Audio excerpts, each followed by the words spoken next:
a gold digger, a parasite. Tyler Bradshaw's voice boomed through the courtroom like a hammer. He didn't look at Aisha. Head high, jaw clenched. I work 60 hours a week.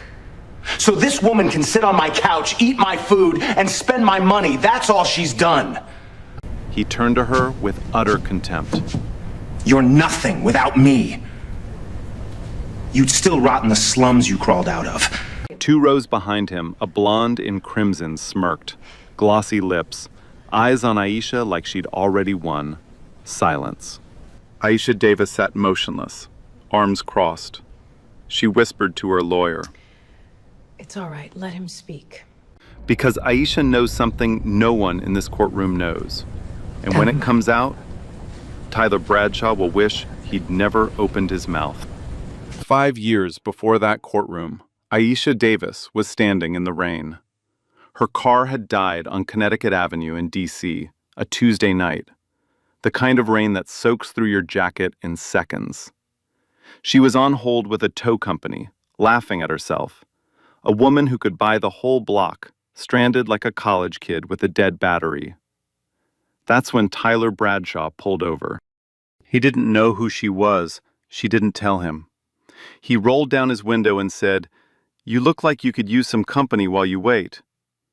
They sat in his car for 45 minutes. Windows fogged, rain hammering the roof. They talked about her favorite jazz album, his obsession with old westerns, the diner across the street that made terrible coffee but perfect pie. Tyler was different then, warm, spontaneous. He told Aisha about growing up poor after his father left, working 2 jobs through college, swearing he'd never end up like his old man. Aisha related. She grew up in East Baltimore. Mother was a school janitor. Father drove a city bus. She told Tyler she worked in tech. True, just not the whole truth. See, Aisha had been burned before. A previous boyfriend found out about her money and changed overnight. Possessive, entitled, treated her like an ATM with a pulse. So she made a rule. The next person who loved her would love her without knowing. Tyler never asked how much she made. She took that as trust. It was actually indifference. They married a year later, bought a 4-bedroom colonial in McLean, Virginia. Aisha quietly transferred $220,000 from her corporate holding account for the down payment. Tyler assumed it was a family loan. Never asked. She never corrected him. Year 1 was good. They cooked together. Tyler kissed her forehead every morning before work. Year 2, things shifted. Tyler got promoted. His income jumped.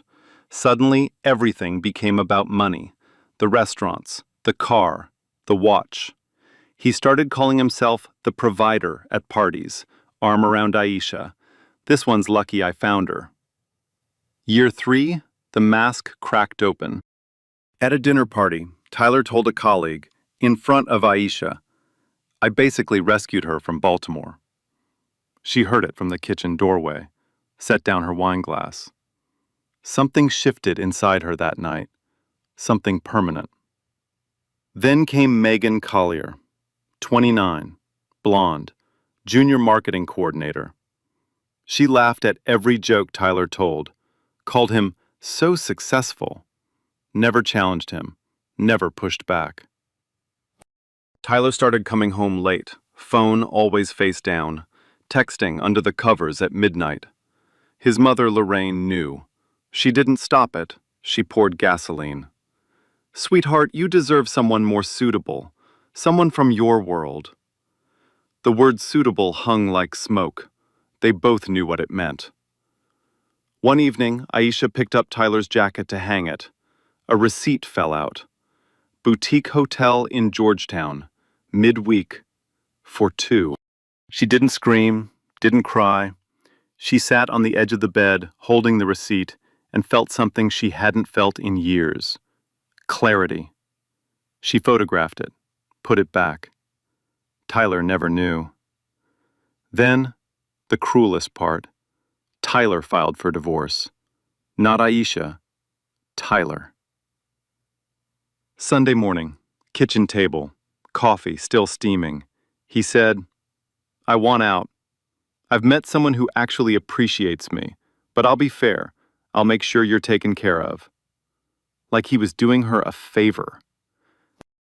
Aisha already had the receipts, the hotel records, the credit card trail. But she just said, "Okay, Tyler. That's it? You've made your choice." That night, Tyler told Megan, "She didn't even fight. She knows she's got nothing without me." 2 weeks later, Megan moved into Aisha's house, posted photos in Aisha's kitchen, sat on Aisha's couch, slept in Aisha's bed. And now, October, a Tuesday morning, they were all in the same room. Fairfax County Family Court. Fluorescent lights buzzing, worn carpet, the smell of old wood and recycled air. Tyler at the plaintiff's table with his lawyer, Scott Hendricks. Aisha at the defendant's table with Denise Carroll. 2 rows behind Tyler, Megan in her crimson dress, shoulder to shoulder with Lorraine, whispering, smiling, like family. Judge Eleanor Whitfield entered, reading glasses on a chain, no expression. She'd already read every filing. She knew something no one else in that room did. Tyler's attorney, Scott Hendricks, stood first, gray suit, silver cufflinks, voice like a man who'd won cases before breakfast. "Your Honor, my client is requesting spousal support from Ms. Davis." He let the sentence land. A few heads in the gallery turned. During the course of this 4-year marriage, Mr. Bradshaw served as the sole financial provider. He maintained the household. He funded all vacations, dining, clothing, and lifestyle expenses entirely from his personal income. Ms. Davis contributed nothing of financial substance to the marriage. Hendricks adjusted his glasses. "We are also requesting an equitable division of all marital assets, including the family home in McLean, Virginia, which my client purchased with his own savings." At the defendant's table, Aisha's jaw tightened. Just barely. No one noticed, except Denise Carroll, who placed a steadying hand on the table between them. Then Tyler stood. He buttoned his jacket slowly, smoothed his tie, took a breath like a man about to deliver a speech he'd been rehearsing in the mirror for weeks.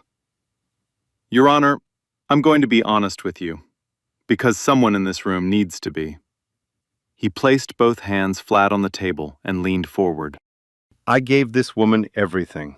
A roof over her head, food on the table, a lifestyle she couldn't have dreamed of. 4 years of my life, working, grinding, building. Not for me, for us. Except there was no us. There was me doing everything and her doing nothing." He let the word nothing echo. "I woke up at 5:30 every morning. I drove an hour to work. I closed deals. I brought home a paycheck. And what did she do? She sat at home on her laptop playing with some website she calls a business." A few people in the gallery shifted. Someone exhaled sharply. Tyler glanced toward Megan. She gave him a small nod. "Go on, baby." "Her little computer company? It barely covers her phone bill. I've seen what she makes. There's nothing to see. It's a fantasy, she tells herself, so she doesn't have to admit what she really is." He pointed at Aisha without turning his head. His finger hung in the air like an accusation. "She is a gold digger. She was never in this marriage for love, Your Honor. She was in it for the paycheck. My paycheck." He paused, adjusted his cufflinks, then added with a half-smile, "I've moved on. I've found someone who actually values what I bring to the table. Someone who sees me, not my bank account." He looked at Megan again, this time longer, softer, performing tenderness for the gallery. Megan uncrossed her legs, recrossed them, and smiled. Slow, deliberate. The kind of smile designed to be seen by every person in the room. Lorraine patted Megan's knee like a mother welcoming a new daughter. Judge Whitfield's expression remained unreadable. She wrote something down. Hendricks moved to the evidence table. He picked up a manila folder and opened it with practiced efficiency. Exhibit A, Your Honor. He held up a stack of credit card statements. Page after page. Monthly charges. Gucci, Louis Vuitton, Michelin-starred restaurants, a $14,000 trip to the Maldives. All on Tyler's American Express. All in Aisha's name. Every luxury Ms. Davis enjoyed during this marriage was funded entirely by my client. Every dinner, every handbag, every vacation, every single one. He fanned the pages out on the table like a deck of cards. The gallery craned their necks to look. Exhibit B, a single printed page. He held it up for the courtroom, slowly, theatrically, like a doctor showing an x-ray of something terminal. Your Honor, this is Ms. Davis's personal checking account. Her current balance, $4,211. He lowered the page and looked at the gallery. $4,000. That is the entirety of what this woman has to her name. That is what she brought into this marriage. And that is what she has now. A murmur rippled through the room. Someone in the third row shook their head. A man near the aisle folded his arms and glanced at Aisha with unmistakable judgment. Megan leaned forward, her eyes bright, satisfied. Exhibit C. Hendricks held up a screenshot printed on legal paper. A business registration from the state of Maryland. Pinnacle Dynamics, LLC. Filed 9 years ago. Startup capital listed, $500. This is her company, Your Honor. He tapped the page. $500 in startup capital. No reported revenue in this filing. No employees listed. This isn't a business. This is a line on a tax return. Tyler leaned back in his chair, arms crossed, chin up. The room was buying it. He could feel it in the air, in the shifting of bodies, in the quiet glances toward Aisha. And they were buying it. The gallery was turning. People looked at Aisha with pity, with suspicion, with the particular discomfort of watching someone get exposed. One woman in the back row leaned to her neighbor and whispered, "I've seen this before. Classic. So sad." Another woman nodded slowly. A man in a sport coat looked at Tyler with something close to sympathy. Megan tilted her head. Watching Aisha the way a cat watches something it's already caught. Then Tyler went further. He stood again, without permission, without prompting. Your Honor, I want to say something personal, if I may. Judge Whitfield looked at him over her reading glasses. Keep it brief and relevant, Mr. Bradshaw. It is relevant. He straightened his tie. Aisha comes from a certain background. Her mother was a janitor. Her father drove a bus. Now, I'm not saying that's bad. I'm not judging. But let's be realistic. That's not a background that teaches you about money, about building wealth, about contributing to a partnership. He paused. Let the silence do the work.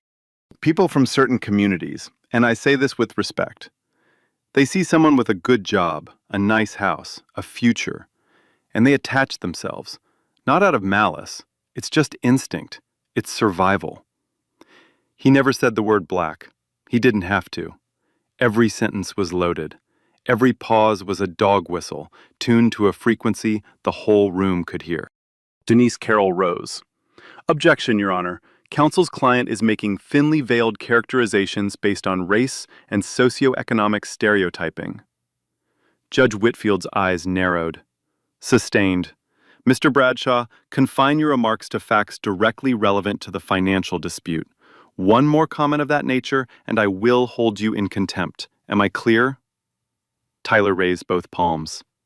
Crystal clear, Your Honor. I'm just telling the truth as I see it. But the damage was done. The ink was in the water. He hadn't named it. He didn't need to. Every person in the gallery had already filled in the blank. Then came his final move before the recess. Tyler turned to face Aisha, fully, directly, for the first time since the hearing began. He looked at her the way you look at something you've already thrown away. Your Honor, I want to be transparent. Yes, I'm in a new relationship. He glanced at Megan. She lifted her chin. Lorraine squeezed her arm. And honestly, for the first time in years, I feel like a man again. I feel seen. I feel respected. I finally have a partner who brings something to the table, not someone who just takes and takes and takes until there's nothing left. He let that sit. Then he turned back to Aisha. His voice dropped low, quiet, almost intimate, the cruelest register a voice can reach. I gave you 4 good years. 4 years of my life, Aisha. You should be thanking me. Megan's eyes glistened. She pressed her lips together, the performance of a woman trying not to cry from pride. Lorraine rubbed her back.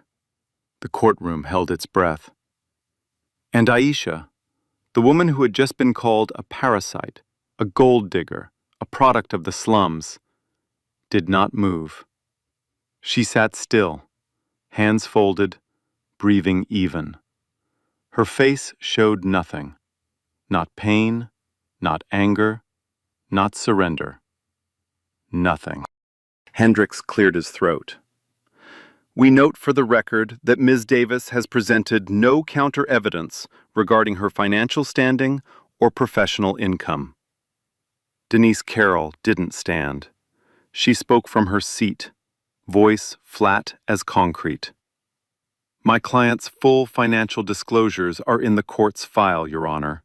We will present them when it's our turn. But the gallery didn't hear patience. They heard silence.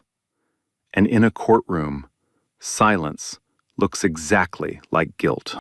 Tyler leaned to Hendricks and whispered, loud enough for the first 3 rows to hear, "This'll be done by lunch." Megan recrossed her legs. Lorraine folded her hands like a woman sitting in church on Easter Sunday. And Judge Eleanor Whitfield, the only person in this room who had read every single page of every single filing, wrote something in her notebook. She didn't look up. She didn't need to. Judge Whitfield called a 15-minute recess. Tyler didn't wait.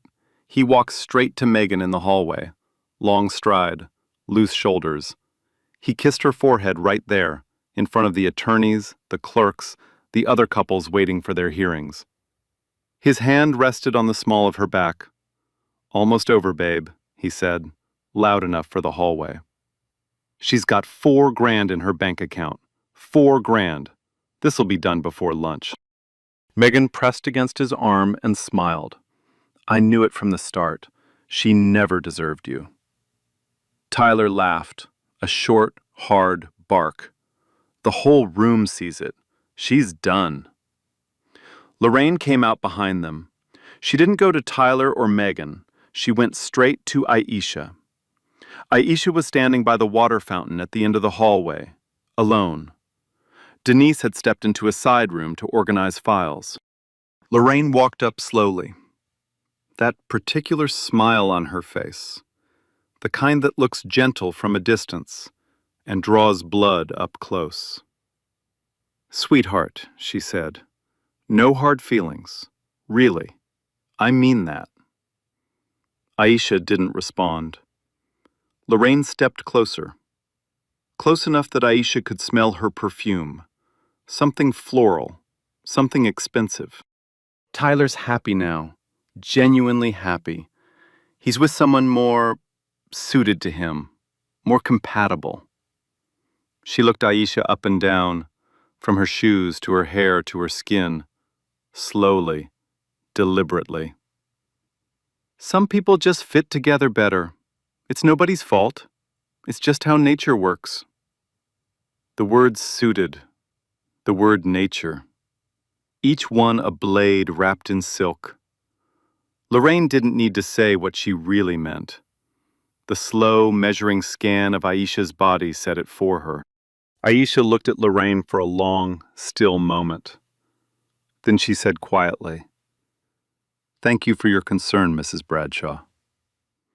She turned and walked back toward the courtroom.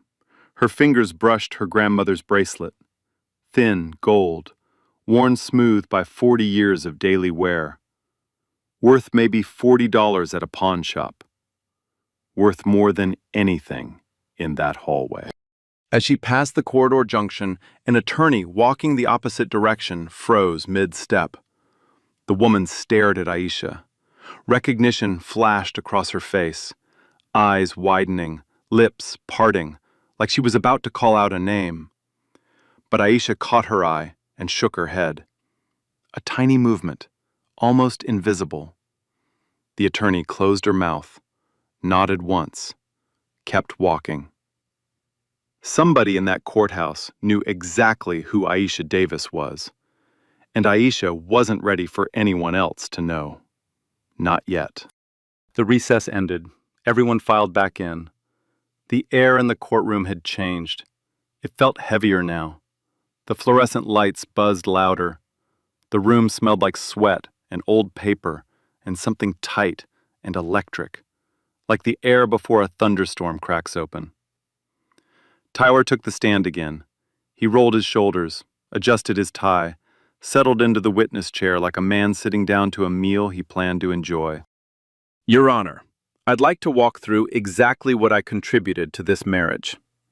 He held up his hand and counted on his fingers. 1, 2, 3, 4, like he was explaining arithmetic to a child. My salary over 4 years, roughly $780,000. My 401k, $340,000. My professional network, my reputation, my name. He placed both hands flat on the stand and leaned forward. And the house, our family home in McLean, valued at $1.1 million. I put down $220,000 from my personal savings. I signed the mortgage. I paid the taxes, the insurance, the landscaping. Every single dollar came from me. He said me like a man hammering a nail into a coffin. Every word about that down payment was a lie sworn under oath, recorded by the court reporter, entered into the permanent record. But Tyler had told it so many times, to Lorraine, to Megan, to Hendricks, to his own reflection, that the lie had hardened into something he believed was truth. He wasn't finished. Your Honor, I'm building a new life now, a better one. He looked at Megan. She pressed her hand to her heart. Megan and I are planning a real future together. All I'm asking is that this court doesn't let a woman who contributed absolutely nothing drag me down on her way out the door. Then he turned to Aisha. His voice dropped, cold, flat, deliberate. You had your chance, Aisha. You wasted it. Take whatever the court gives you, go back to Baltimore, and start over where you belong. Where you belong. Not where you grew up, not where you came from. Where you belong. The cruelty wasn't in the volume. It was in the precision. A woman in the gallery inhaled sharply. The court reporter's fingers paused on the stenotype, one beat, then resumed.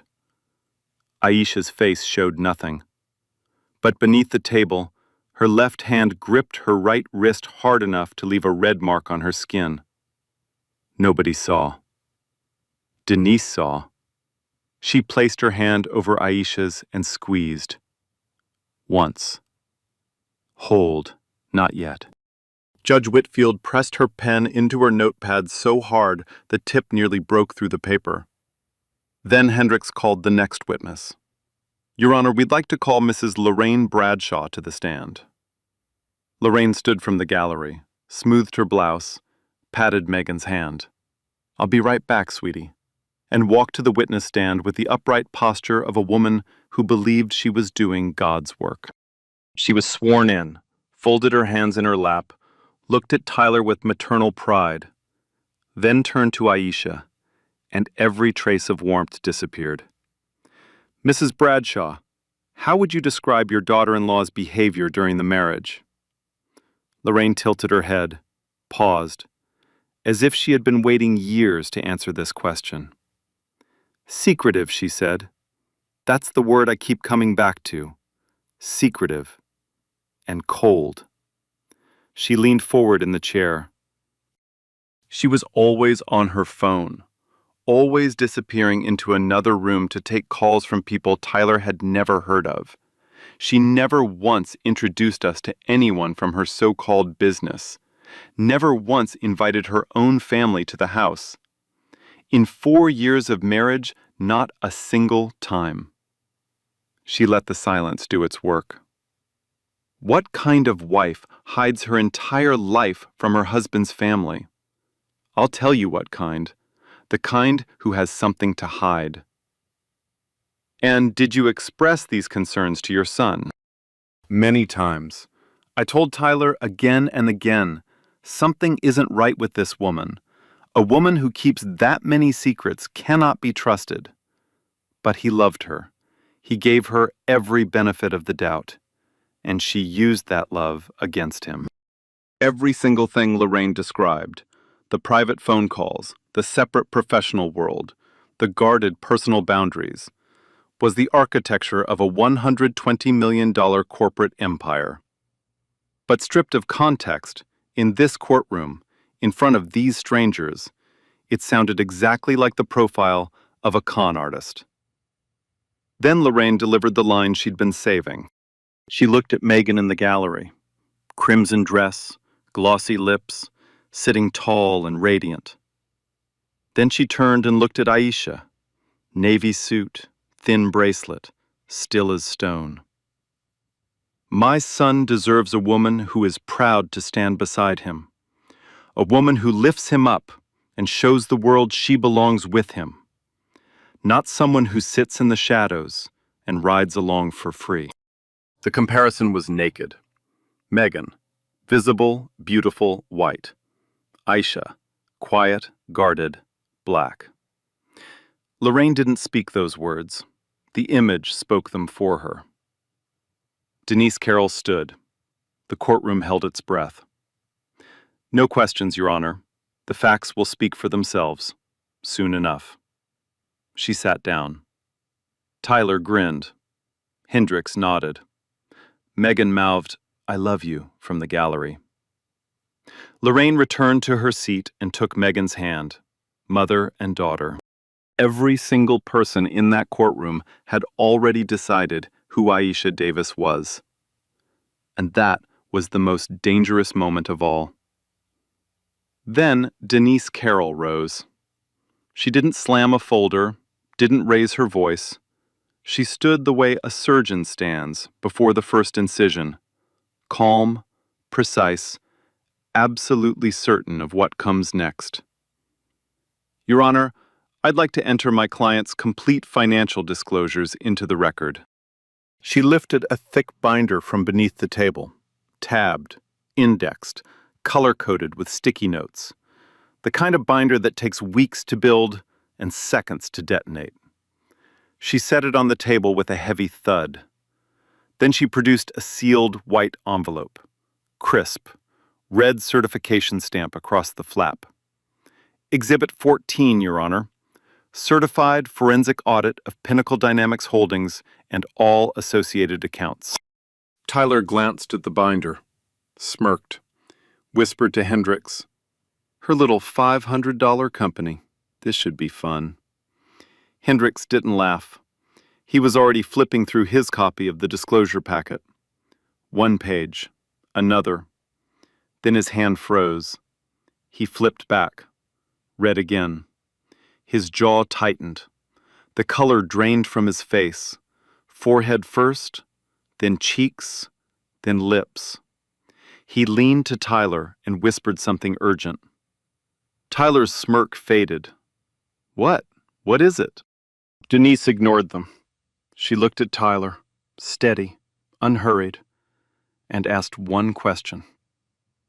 Mr. Bradshaw, when you called my client a gold digger, were you referring to her personal savings, her business equity, her federal government contracts, or her investment portfolio? 2 seconds of absolute silence. She doesn't have any of that. Denise turned to the judge. Your Honor, Exhibit 14, please.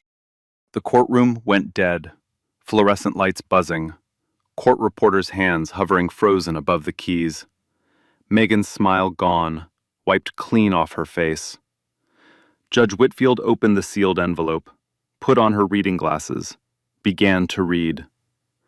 And the only sound in Fairfax County Family Court was the turning of a single page. Judge Whitfield read from the certified forensic audit, slowly, every syllable deliberate. Pinnacle Dynamics, LLC, was founded 9 years ago with $500 in startup capital. Tyler nodded, smirked. Exactly what I said. The company is now a privately held cybersecurity firm with annual revenue exceeding $85 million. The smirk vanished. Pinnacle Dynamics currently holds active contracts with 3 federal agencies, including the United States Department of Defense. Tyler's lips parted. Nothing came out. Ms. Davis's personal net worth, verified by independent forensic audit, is approximately $120 million. The judge removed her glasses, looked at Tyler. Mr. Bradshaw, your wife's verified net worth is approximately 100 times your own. 3 seconds of absolute nothing. Then a gasp from the gallery. Then another. Murmuring rolled through the room like distant thunder. Lorraine's hand flew to her mouth. Megan gripped the bench.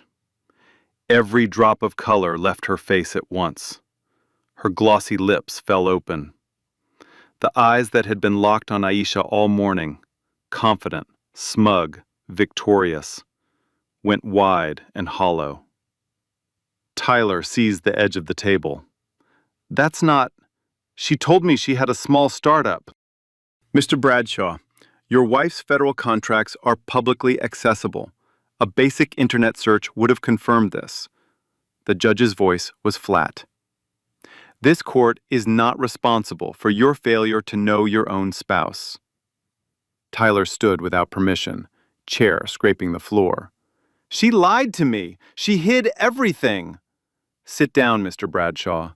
Sit down. He sat, hands trembling. Hendricks stared at his legal pad. Nothing to write. No strategy left. Tyler looked at Megan. Instinct. A drowning man reaching for a rope. Megan wasn't looking at him. She was staring at Aisha. Not with hostility, not with jealousy, with something colder, mechanical. The upgrade was recalculating. Denise Carroll rose and opened the binder. Your Honor, the prenuptial agreement states that all premarital business assets remain separate property. Pinnacle Dynamics was founded 3 years before the marriage. Every dollar of the company belongs solely to my client. She turned a page. The agreement also includes a fraud clause. Any party who makes fraudulent representations about the other spouse's finances forfeits all rights to spousal support. She looked at Tyler. Mr. Bradshaw testified under oath that Miss Davis was financially dependent. He called her a gold digger, a parasite. He stated he funded the family home from personal savings. Pause. Every single one of those statements triggered the fraud clause, his own words, on the record. Then the kill shot, a certified bank document, Wire transfer dated 4 years ago.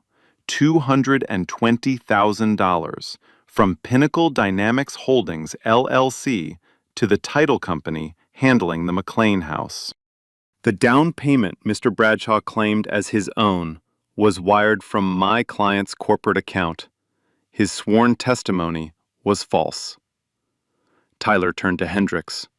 Hendricks wouldn't look at him. Denise wasn't done. She entered a final set of exhibits: hotel receipts, credit card charges, jewelry, weekend trips, flowers, time-stamped photos pulled from Tyler's own social media. Megan in Aisha's kitchen, on Aisha's couch, in Aisha's bed. All posted within 2 weeks of the separation. Your Honor, Mr. Bradshaw filed for this divorce to be with another woman. He moved that woman into a home his wife paid for. He spent $12,000 in marital funds financing the affair, and now he is asking this court to award him money. She closed the binder. We ask the court to enforce the prenuptial agreement in full. Silence. Heavy. Vibrating. You could feel it pressing against the walls. Then Aisha spoke. First time, the entire proceeding. Her voice, steady, unhurried, clear as glass. Your Honor, I never lied to my husband. I told him I worked in tech. I told him I had a business. He never asked what it was worth. She paused. Because he assumed the answer was not much. And that assumption had nothing to do with anything I said or did. It was based on what I look like, where I come from, what he believed someone like me could build. Quieter now, every word landing like a stone dropped into still water. He didn't leave me because I failed him. He left me because he found someone who looked more like what he believed a successful man's wife should look like. She looked at Tyler. No anger, no triumph, just a steady, unbreakable clarity. I didn't hide my success, Your Honor.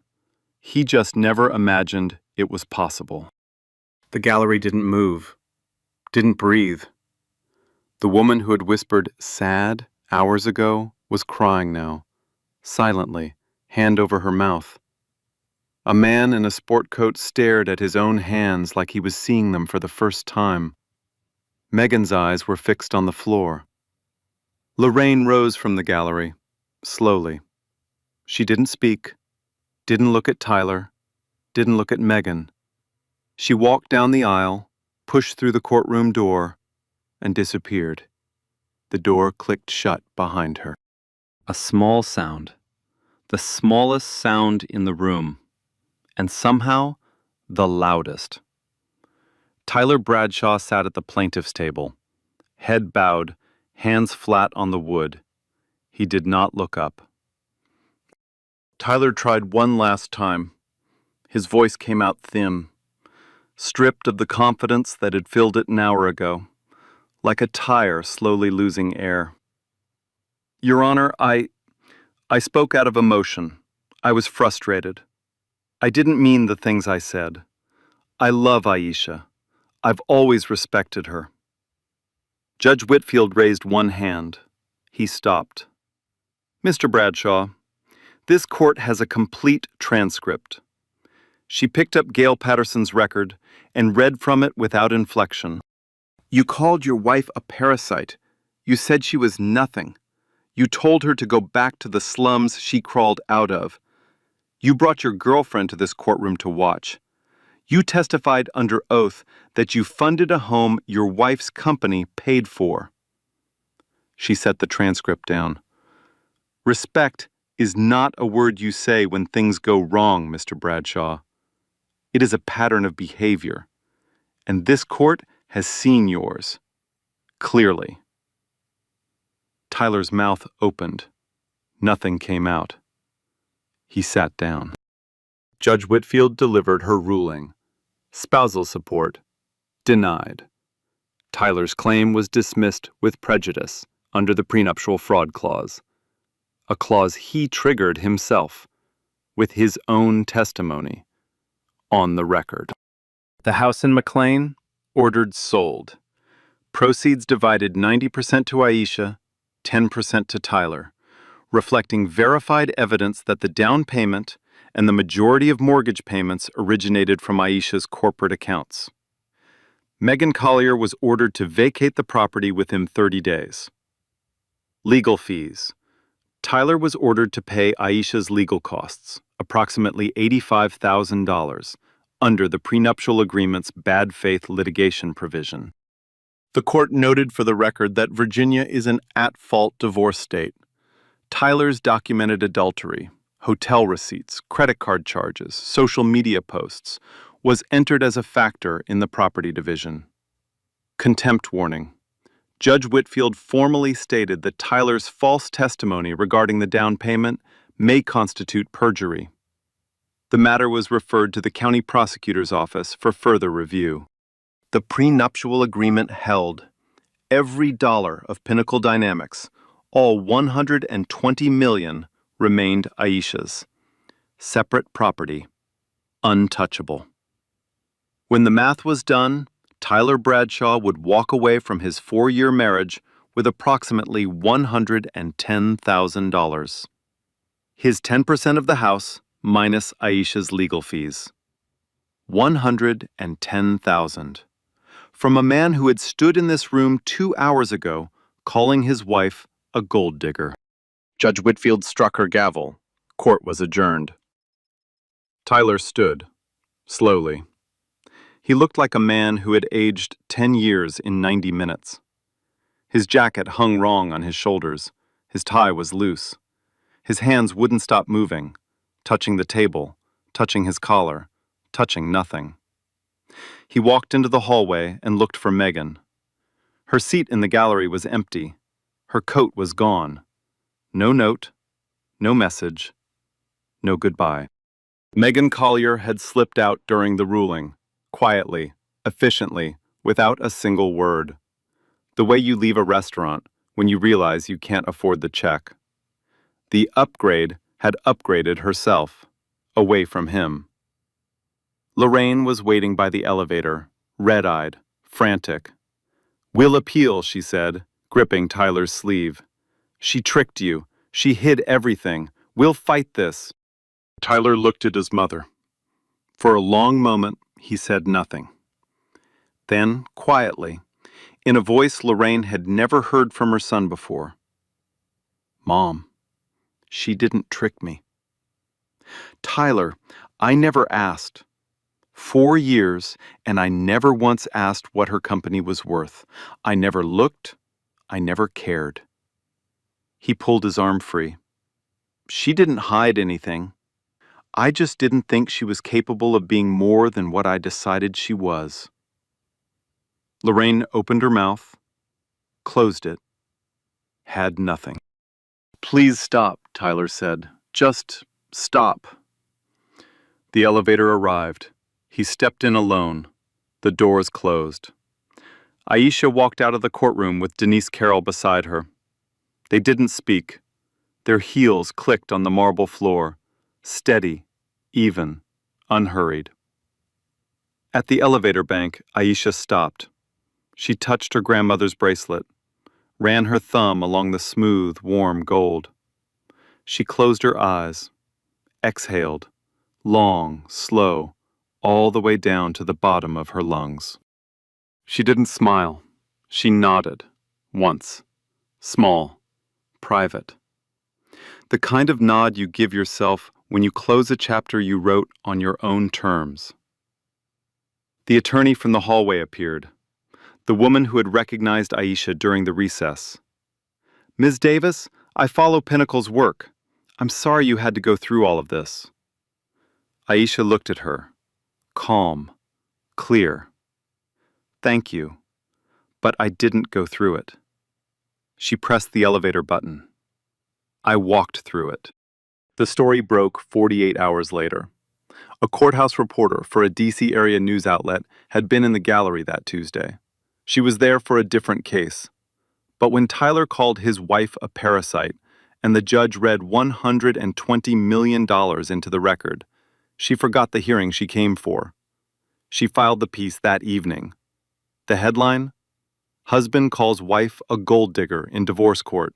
She's worth 100 times more. By midnight, 200,000 shares.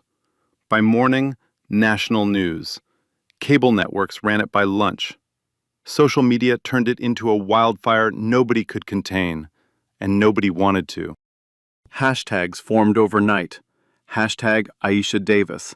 Hashtag Know Your Worth. Hashtag Gold Digger Reversal. 3 straight days of trending. Comment sections overflowed. Reaction channels turned the case into content, racking up millions of views before the week was out. Strangers who had never stepped inside a courtroom were debating prenuptial clauses and forensic audits over breakfast. But the article was not the thing that traveled fastest. It was the photo.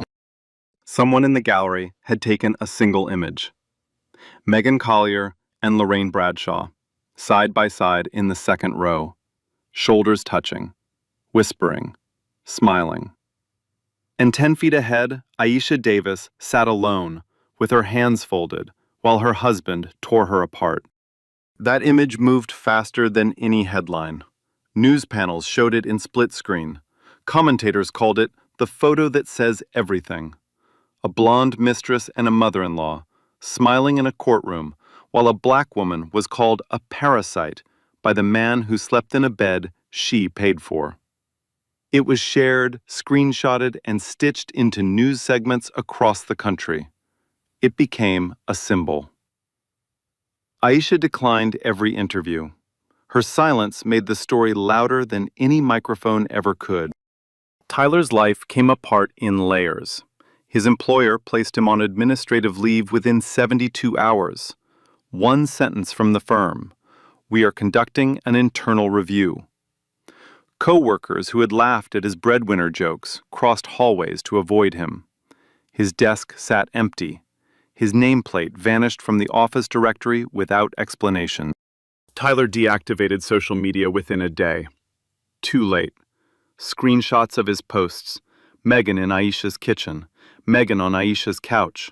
Megan holding wine in front of Aisha's fireplace had been archived, shared, and turned into memes. The internet does not forget. It catalogs. Then Megan disappeared. 3 days after the ruling, she packed everything and left the McLean house. No goodbye, no note, no final conversation. She blocked Tyler's number and email, removed every photo of him from her social media until no trace of Tyler Bradshaw remained in her digital life. She posted one Instagram story, a sunrise, 2 words, "New chapter." She never said his name again. 3 months later, she resurfaced. New city, new man. A hedge fund manager in Manhattan. Rooftop brunch. Diamond earrings worth more than Tyler's entire retirement account. The upgrade had upgraded herself. Tyler was not even a footnote. Then Lorraine made things worse. Against Tyler's wishes, she went on camera with a local TV reporter. She believed, with total sincerity, that the public simply did not understand her son's side. "That woman trapped my son," Lorraine said, leaning into the microphone. "She hid who she was. In my day, a wife was honest with her husband about everything." The reporter nodded, then asked one question. "Mrs. Bradshaw, your son brought his girlfriend to court and moved her into the marital home within 2 weeks. Do you consider that honest?" Lorraine blinked, mouth open, closed, open again. Nothing came out. 11 seconds.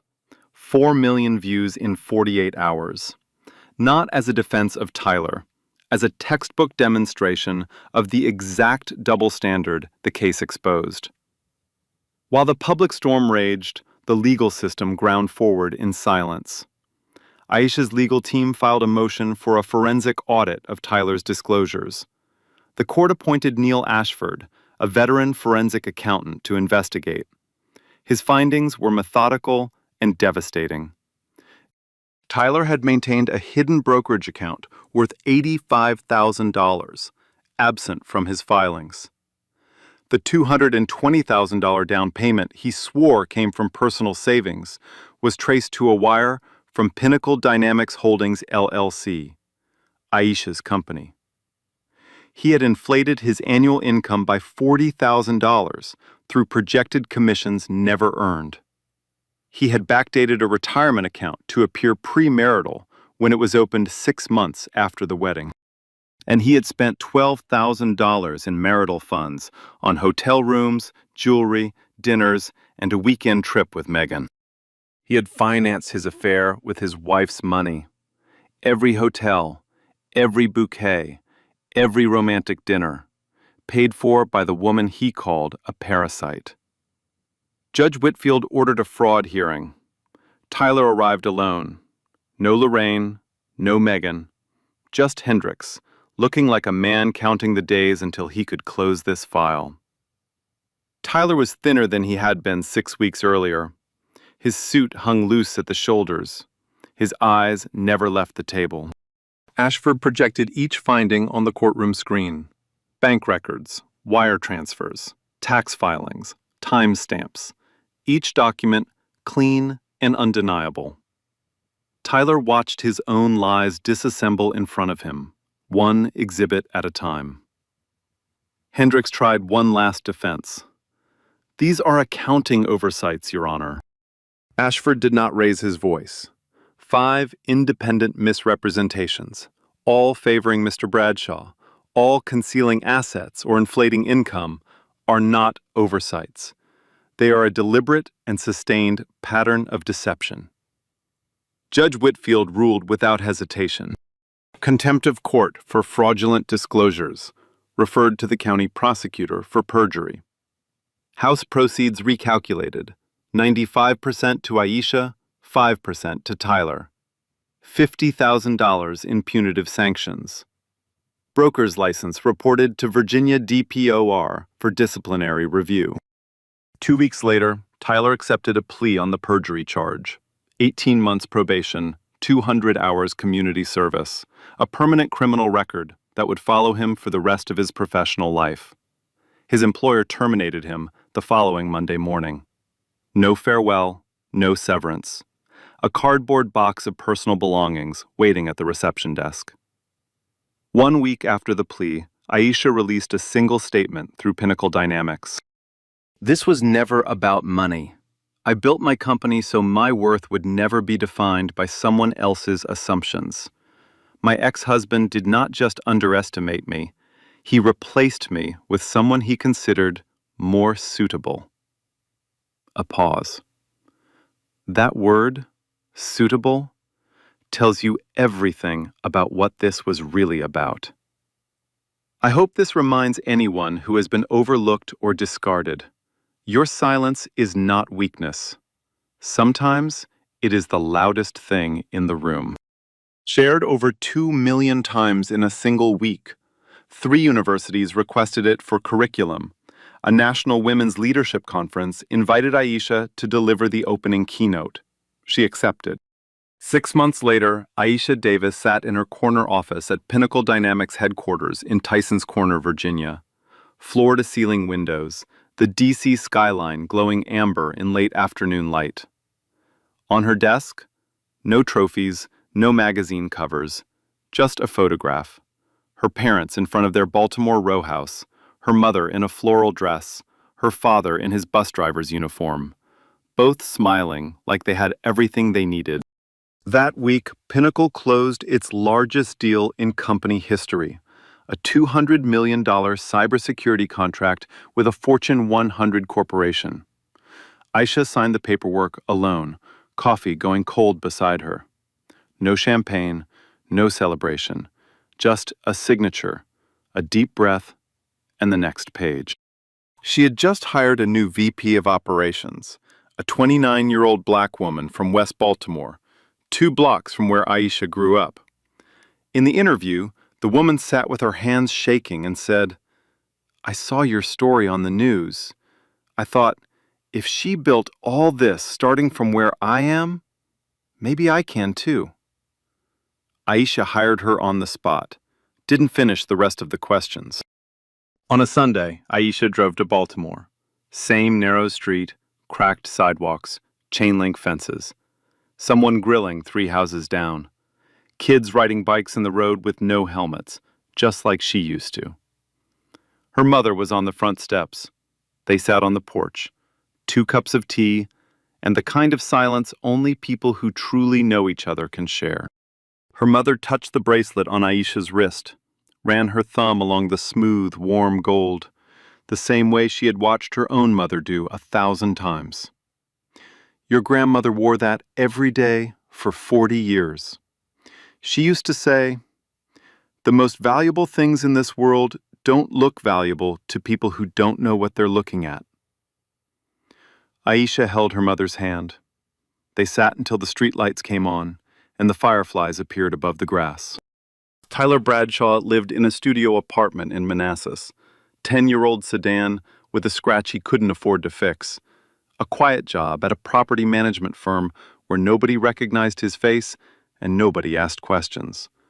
Megan never contacted him, not a call, not a text. He saw her once on Instagram, by accident, scrolling late at night. New city, new man, smiling like Tyler had never existed. He stared at the screen for 10 seconds, closed the app, did not open it again. He started therapy. Tuesday evenings, small office, beige walls, a clock that ticked too loud. 3rd session, he leaned forward and said something he had never spoken out loud. "I threw away the best thing I ever had, not because she wasn't enough, because I was too small to see how big she was." Not redeemed, not forgiven, but for the first time in 41 years, awake. Lorraine stopped giving interviews, did not call Tyler, did not reach out to Aisha, did not apologize. Some people never do. Tyler didn't just lose a divorce. He lost a $120 million woman, not because she left, but because he threw her away.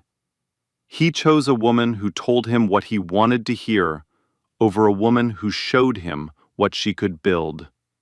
He chose the mirror over the window. Injustice was loud.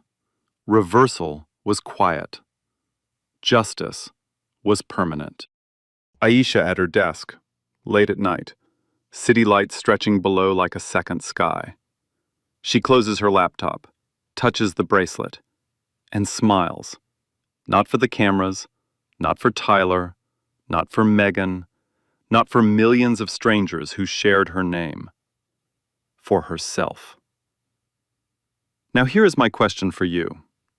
Have you ever been discarded by someone who didn't know your worth and later realized exactly what they lost? Drop your story in the comments. I read every single one. If this story hit you in the chest, smash that like button and send it to someone who needs to hear it today. Subscribe and hit that bell because every week we tell the stories that need to be told. Some of them might be yours. Here's what stays with me. Some people will look at you and decide what you're worth without ever asking, without ever checking, without ever caring enough to find out. They will look at your skin, your clothes, where you grew up, and they will write a number in their head, a small number, and they will treat you like that number for the rest of your life. And that's not your problem, that's theirs, because the most valuable things in this world doesn't look valuable to people who don't know what they are looking at. And if someone can't see your worth, that doesn't mean you don't have it. It means they don't have the eyes for that. So stop shrinking yourself for people who already decided you are small. Stop explaining your value to people who refuse to see it. The right people will ask. The right people will look closer. The right people won't need you to prove anything because they already know. And the ones who threw you away, one day they will understand exactly what they lost. But by then, you will be so far ahead you won't ever hear them. Like, share, and subscribe. Real stories, real justice every week. And remember, your worth doesn't depend on who sees it. It's always there, whether they look or not.